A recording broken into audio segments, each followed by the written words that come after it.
Assalamualaikum warahmatullahi wabarakatuh.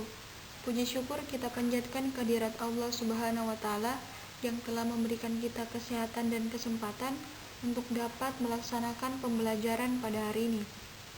Tak lupa pula kita kirimkan salawat beserta salam kepada Nabi kita Muhammad SAW yang telah membawa kita dari alam kegelapan menuju alam yang terang benderang, seperti yang kita rasakan saat ini. Sebelum kami memaparkan materi, izinkan kami untuk memperkenalkan anggota kelompok kami. Yang pertama, Sherly Ulfiana, yang kedua, Sukma Ayu, dan yang ketiga, Nurnilam Alifia Rusdi. Adapun judul materi kelompok kami yaitu Sistem Pendidikan Terpadu. Baik, langsung saja ke materinya.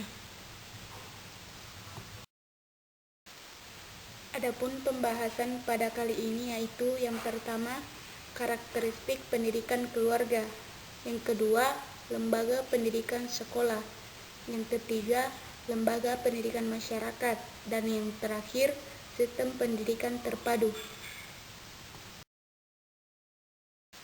Karakteristik pendidikan keluarga. Keluarga adalah tempat pertama di mana proses pendidikan berlangsung. Di dalam keluarga, benih pendidikan mulai tumbuh dalam hubungan cinta kasih, tolong-menolong, dan saling memberikan pengertian, pengetahuan, peringatan, bimbingan, pengarahan secara timbal balik antara suami istri dan antara orang tua kepada anak-anak. Di dalam kehidupan keluarga, pendidikan mulai membentuk suatu sentral lingkungan kecil, disebut lingkungan pendidikan lapis pertama. Pendidikan diasosiasikan sebagai pengasuhan, maka di dalam keluarga pertama kali anak terikut sertakan dalam kegiatan pendidikan. Pendidikan berlangsung secara hereditis. Orang tua pertama kali memberikan pengetahuan berupa kasih sayang, perlindungan dan penjagaan ketat kepada anak-anak. Setelah itu, orang tua memberikan pengetahuan empirik, bimbingan dan arahan. Kemudian memberikan pengetahuan rasional ke arah pemecahan masalah seperti menentukan pilihan, mengatur kegiatan terencana, dan mulai membentuk sikap percaya diri. Tanggung jawab orang tua terhadap anak mencerminkan suatu ciri khas pendidikan keluarga.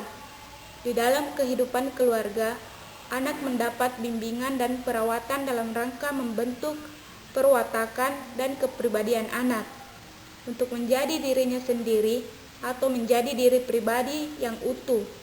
Bagi anak, persekutuan keluarga adalah lahan subur di mana berlangsungnya pembinaan kepribadian sehingga menjadi diri pribadi yang utuh. Di dalam kehidupan keluarga, terjadi pembudayaan kepribadian bagi setiap individu, seperti telah diuraikan pada aspek antropologi pendidikan. Keluarga adalah tempat pertama dan utama berlangsungnya kegiatan pembelajaran. Di dalam kehidupan keluarga, pembelajaran ditekankan pada pengembangan potensi kecerdasan spiritual. Kehidupan keluarga adalah tempat yang tepat bagi pertumbuhan kesadaran atas asal mula, tujuan, dan eksistensi kehidupan. Di dalam kehidupan keluarga, kegiatan pendidikan berlangsung dengan sasaran pencerdasan spiritual berupa moral syukur dalam menerima setiap kelahiran, keberuntungan, dan bahkan nasib buruk sekalipun. Yang kedua, moral sabar dalam menghadapi segala macam jenis persoalan kehidupan. Dan yang terakhir, moral ikhlas dalam menghadapi akhir kehidupan atau kematian dan bencana yang memusnahkan.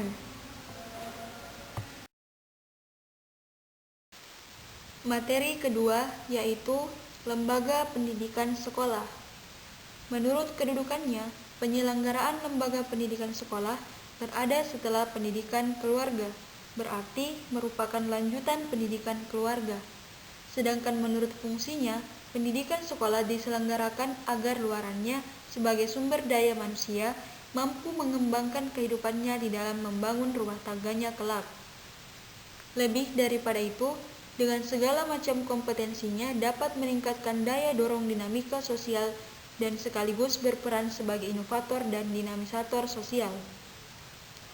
Tetapi, pendidikan sekolah tidak bersifat kodrati, karena dibangun dan dikelola bukan karena ada hubungan darah antara pendidik atau guru dan peserta didik. Lembaga pendidikan sekolah dikelola menurut sistem hubungan formal institusional, dikelola menurut prinsip-prinsip administrasi manajemen. Maksudnya, dibangun dan dikelola menurut tujuan tertentu, kebijakan, perencanaan, dan program-program tertentu. Lebih lanjut, isi dan materi pendidikan disusun menurut asas pragmatisme dalam bentuk kurikulum, dengan penekanan pada nilai guna bagi kehidupan sosial secara luas. Kemudian, kurikulum itu diajarkan menurut sistem rasional empirik dengan metode-metode rasional dan empirik pula, sehingga dapat dikontrol dan dievaluasi proses pembelajarannya. Pada titik inilah, pendidikan sekolah berposisi sebagai tempat representasi masyarakat berkumpul dalam kepentingan mengembangkan kemampuan rasional dan empirik pembelajaran. Dengan demikian, pendidikan sekolah dituntut untuk mampu menyublimasikan berbagai macam potensi nilai-nilai kebudayaan yang terbawa oleh peserta didik dari berbagai macam jenis lingkungan keluarga. Berdasarkan kedudukannya, beberapa corak khusus pembelajaran di sekolah dapat diidentifikasi sebagai berikut. Yang pertama, setiap sekolah menyelenggarakan pembelajaran khusus menurut struktur hierarkis kelas. Di dalam setiap jenjang kelas, peserta didik mendapatkan kecakapan membaca, menulis, berhitung, dan lain sebagainya. Materi seperti itu semuanya sulit untuk diselenggarakan di lingkungan keluarga, mengingat adanya segala keterbatasan. Yang kedua, setiap kelas berisi sejumlah peserta didik dalam umur relatif homogen agar kegiatan belajar mengajar berjalan lancar. Hal ini menurut dasar pertimbangan asumsi psikologis bahwa suatu jenjang umur mencerminkan suatu kemampuan psikis dalam pembelajaran. Ketiga, waktu pembelajaran relatif lama sesuai dengan program pendidikan yang telah direncanakan. Pendidikan sekolah bersifat formal, dikelola menurut sistem delegasi dan administrasi yang jelas. Seluruh kegiatan belajar dan pembelajaran dilakukan secara teratur menurut program yang telah direncanakan. Yang keempat, isi materi pendidikan cenderung menekankan pada sifat akademis, nilai keilmuan, yaitu kebenaran yang sistemik, metodik, menjadi pola utama seluruh kegiatan. Dan yang kelima, kualitas pendidikan sebagai sasaran utama perlu disesuaikan dengan kepentingan dan kebutuhan masa depan masyarakat. Jadi, kualitas pendidikan bukan hanya ditentukan secara kognitif saja, melainkan juga secara efektif dan psikomotorik. Bertolak dari corak khusus pendidikan sekolah tersebut, maka tanggung jawab, fungsi dan peranannya secara akumulatif dapat digambarkan seperti: yang pertama, lembaga pendidikan sekolah berperan dan berfungsi sentral dalam mempertanggungjawabkan kepercayaan keluarga dan masyarakat luas dalam hal pembinaan potensi akademis. Adapun potensi akademis dimaksud adalah membina kecerdasan intelektual meliputi kecakapan membaca, menulis, dan berhitung bagi anak-anaknya. Selanjutnya, kecakapan tersebut lebih lanjut dikembangkan secara implementatif dalam pembinaan bentuk dan corak sikap moral bagi masa depan masyarakatnya. Untuk itu, isi dan materi atau kurikulum pendidikan perlu diorganisir secara lentur, terbuka dan kreatif dengan orientasi kecerdasan moral. Corak materi pendidikan seperti ini, kecuali bisa meningkatkan kecerdasan intelektual, juga bisa mendorong peserta didik untuk dalam upaya mengembangkan pembelajaran disiplin dalam berperilaku. Seperti misalnya, disiplin dalam bersikap dan berperilaku taat dan patuh terhadap peraturan sekolah yang ada. Disiplin dalam pembelajaran tentang bagaimana membangun pergaulan antara sesama peserta didik dengan guru dan pegawai sekolah. Selanjutnya, berdasarkan kenyataan bahwa kehidupan ini seluruhnya adalah masalah pendidikan, maka pengelolaan pendidikan sekolah dapat dinilai sebagai suatu metode pembelajaran yang efisien. Hal ini didasarkan atas fakta bahwa karena segala keterbatasan yang ada, maka keluarga dan masyarakat tidak mungkin melaksanakan semua sasaran pendidikan. Para orang tua berkesempatan amat terbatas. Mereka terlalu sibuk dengan pekerjaannya dan banyak di antara mereka kurang memiliki kemampuan dalam mendidik anak-anaknya, terutama dalam aspek pencerdasan intelektual. Jumlah penduduk semakin berlipat, padahal ketersediaan sumber daya alam bagi kelangsungan hidup cenderung tetap. Itulah sebabnya, maka diperlukan suatu potensi kreatif agar kehidupan berlangsung produktif dan dinamis dalam menuju masa depan. Melalui lembaga pendidikan sekolah, potensi itu diharapkan dapat dikembangkan. Selanjutnya, lembaga pendidikan sekolah dapat pula dinilai sebagai sosialisasi potensi individual. Pendidikan sekolah bertanggung jawab terhadap pembinaan individual menjadi makhluk sosial, makhluk yang cerdas dalam beradaptasi dengan baik dalam kehidupan masyarakatnya. Perlu diketahui bahwa sesungguhnya seorang individu baru mendapatkan fungsinya dalam kehidupan bermasyarakat. Yang terakhir, mempertimbangkan posisi, fungsi, dan tanggung jawab lembaga pendidikan sekolah di atas, maka potensi kultural yang berakar pada spirit keluarga tidak bisa tumbuh berkembang meluas di dalam dinamika sosial masyarakat. Pada titik inilah fungsi sentral pendidikan sekolah sebagai transmisi kebudayaan menjadi jelas.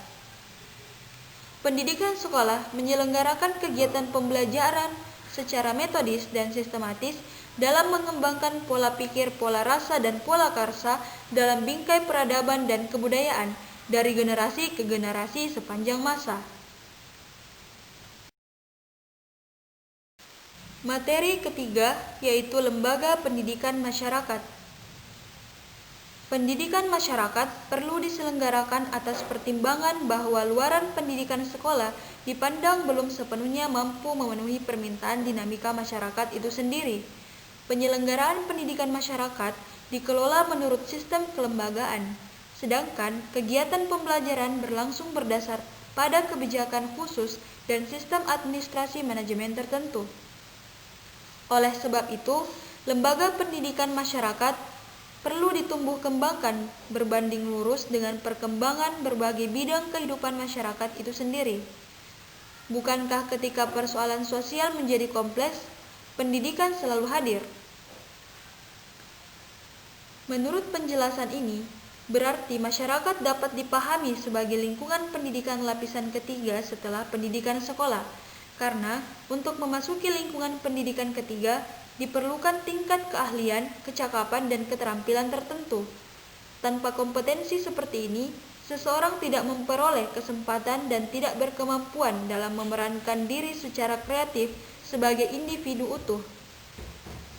Oleh sebab itu, setelah dari dalam diri anak mulai muncul potensi kecenderungan untuk bebas lepas dari keluarga, maka mereka perlu segera memasuki sistem pendidikan persekolahan. Tetapi, bersesuaian dengan kondisi masyarakat tertentu, Indonesia misalnya, ternyata tidak setiap anak bisa bersekolah dan bisa melanjutkan untuk menamatkan pembelajaran sekolahnya.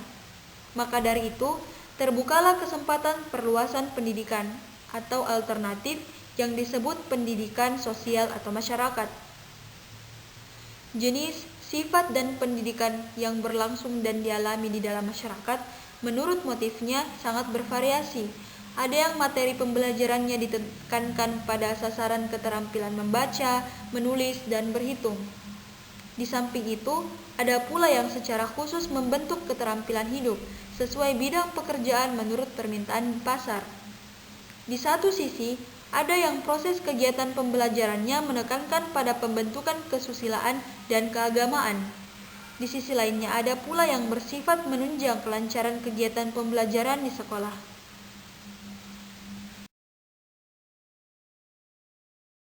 Pada dasarnya, atas dasar berbagai alasan, penyelenggaraan pendidikan masyarakat dapat dikategorikan menjadi 3 jenis. Yang pertama, bagi mereka yang memang tidak mampu bersekolah. Alasan itu bisa karena masalah ekonomi, bisa karena cacat kodrat, dan sebagainya.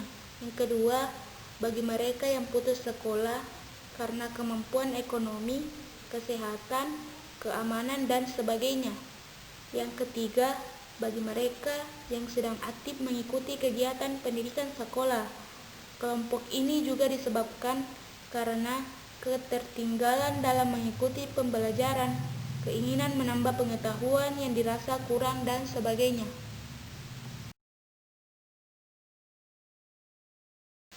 Berdasar pada sifatnya, sistem lembaga pendidikan masyarakat dapat dirinci sebagai berikut. Yang pertama, tidak seperti pendidikan sekolah. Pendidikan masyarakat tidak mengenal jenjang, kelas, atau strata, tetapi diproses menurut paket. Oleh karena itu, biasanya program pendidikan diselenggarakan dalam waktu yang relatif pendek. Yang kedua, tidak pula seperti pendidikan sekolah. Peserta pendidikan masyarakat bersifat heterogen. Peserta didik tidak dikategorikan menurut umur, jenis kelamin, pekerjaan, kepentingan, dan sebagainya. Yang ketiga, seperti sistem pendidikan sekolah, pembelajaran diselenggarakan menurut jadwal, metode formal, dan untuk menentukan kualitas standar dilakukan evaluasi. Yang keempat, isi dan materi pembelajaran ditekankan pada keterampilan kerja demi keperluan peningkatan taraf hidup. Karena itu, materi pembelajaran bersifat khusus dan praktis. Kemudian, setelah menyelesaikan satu satuan paket, materi pembelajaran diberikan pula sertifikat untuk kepentingan pekerjaan.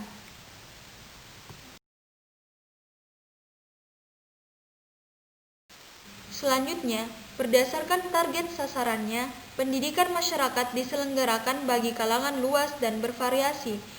Beberapa contoh dijelaskan ada 4. Yang pertama, bagi remaja putus sekolah. Golongan remaja ini berpotensi menjadi pengangguran. Oleh karena itu, perlu mendapatkan pendidikan keterampilan atau kejujuran, bisa disebut dengan vocational.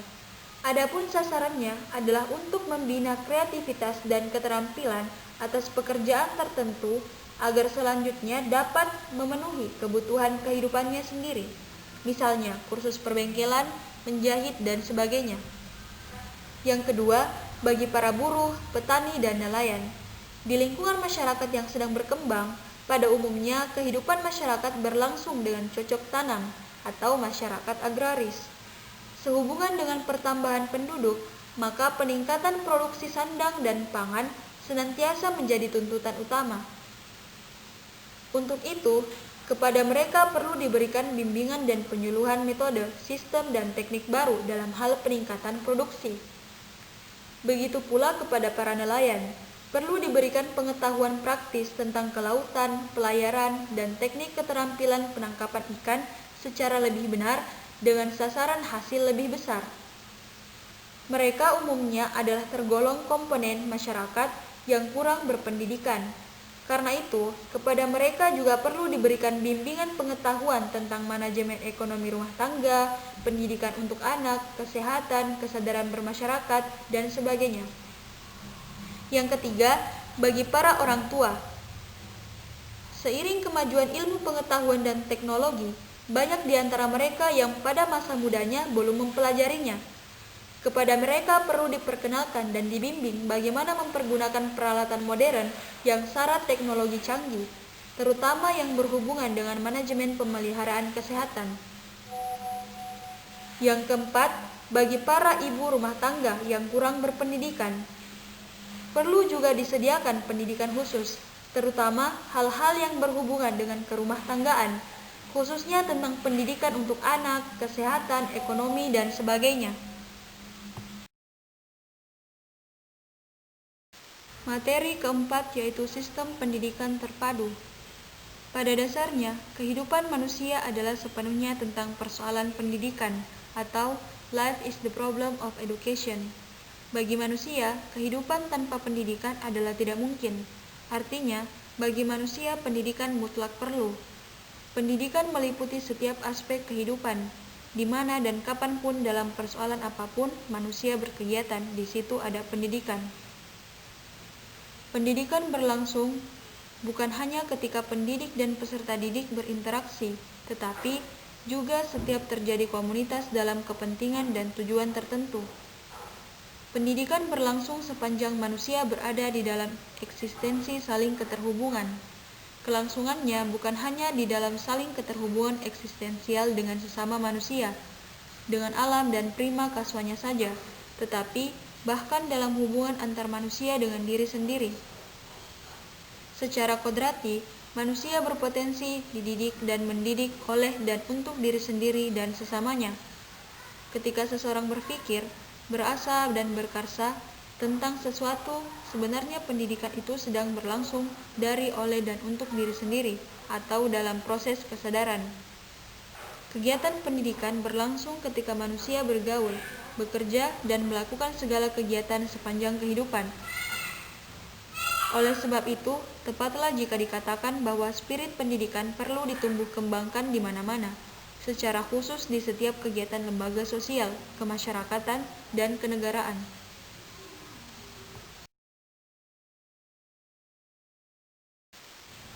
Dalam sistem pendidikan terpadu, ada 3 sumber pencerdasan. Yang pertama, keluarga sebagai sumber pencerdasan spiritual. Pendidikan dimulai dari keluarga adalah pendapat yang akurat. Suatu ajaran mengatakan bahwa pendidikan dimulai sejak 25 tahun sebelum kelahiran. Pengetahuan kependidikan bagi orang tua meliputi paling tidak 2 hal, yaitu wawasan filosofis dan kecakapan hidup. Wawasan filosofis berisi pengetahuan tentang kesadaran moral bahwa anak adalah manusia persis dengan dirinya. Kehadirannya bukan untuk dimiliki, melainkan untuk diasuh dan dibimbing menjadi manusia yang manusiawi, sesuai dengan kodratnya.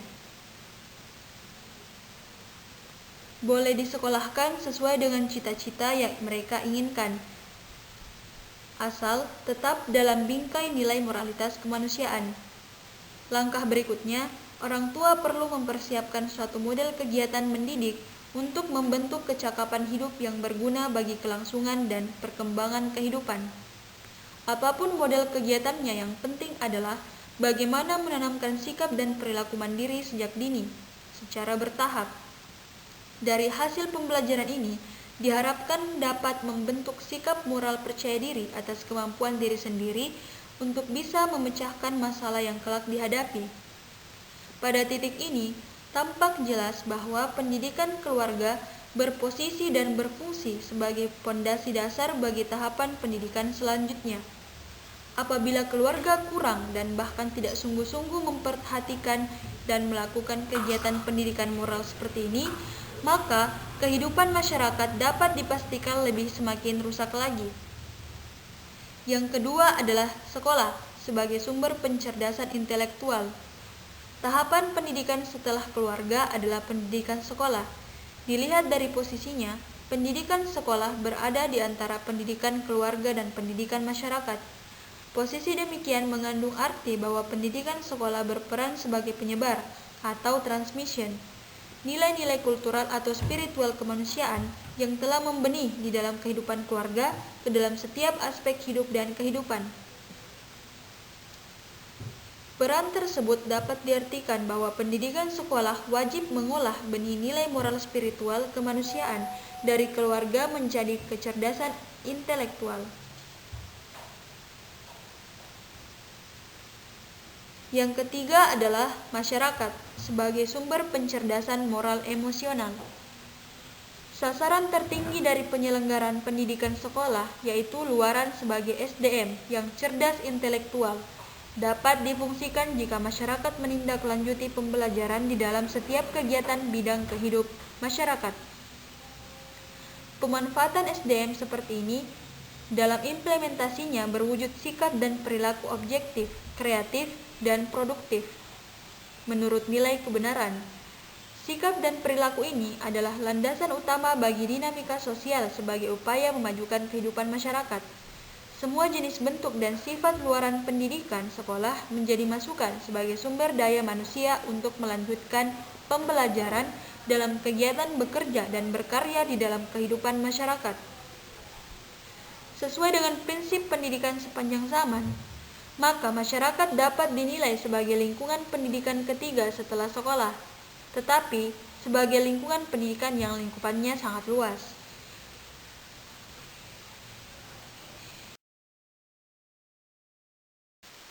Terdapat dua hal yang harus diperhatikan untuk mencapai sasaran pembelajaran dan pengelolaan. Yang pertama, materi pembelajaran perlu diorganisasikan dalam bentuk kurikulum, disusun secara berjenjang menurut sasaran-sasaran konkret. Pengorganisasian kurikulum disusun berdasarkan pada sistem penjenjangan pendidikan sekolah, yaitu pendidikan dasar 9 tahun, menengah 3 tahun, dan pendidikan tinggi 4 tahun. Untuk jenjang pendidikan dasar, organisasi kurikulum disusun dengan sasaran utama pembinaan keterampilan hidup atau life skill. Untuk jenjang pendidikan menengah, sasaran utamanya adalah pembinaan kecakapan hidup atau life ability. Sedangkan kurikulum pendidikan tinggi, sasaran utamanya adalah pembinaan kecerdasan hidup atau life educate.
Adapun ide pendidikan yang perlu dipikirkan dan ditindaklanjuti.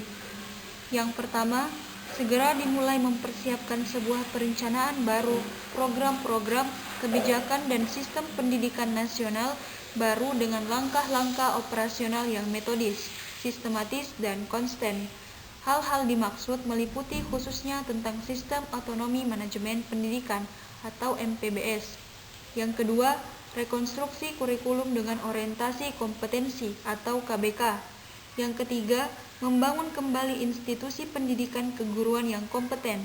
Dan yang terakhir, mempersiapkan sumber dana yang lebih memadai dengan sistem alokasi menurut kebijakan otonomi manajemen pendidikan. Bertolak dari corak khusus pendidikan sekolah tersebut, maka tanggung jawab, fungsi dan peranannya secara akumulatif dapat digambarkan seperti: yang pertama, lembaga pendidikan sekolah berperan dan berfungsi sentral dalam mempertanggungjawabkan kepercayaan keluarga dan masyarakat